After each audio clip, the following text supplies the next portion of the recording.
activities mas maganda at mas exciting kesa raw ngayon. Agree naman po ako. Pero syempre, I believe, kanya-kanya po tayo ng generation. Okay? So, maganda rin po mga awitin dito.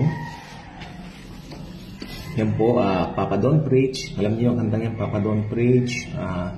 Nandito yung Live to Tell. True Blue. Yan, True Blue. Alam, sa ibang huli, Love Makes the World Go Round. So, sa TikTok po, baligtad po kasi, no? Pero, okay po kasi. Pag hindi ako gagamit ng TikTok, walang filter. Baka makita nyo mamaw.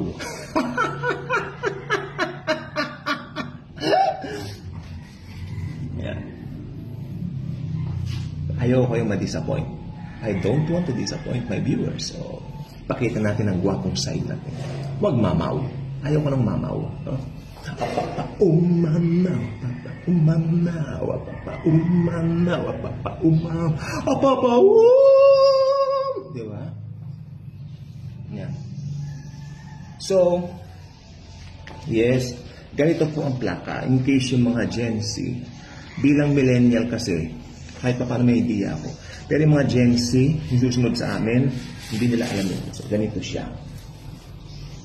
Papa, umamaw. Ay, hindi ako mamaw. Ang pogi ko yan.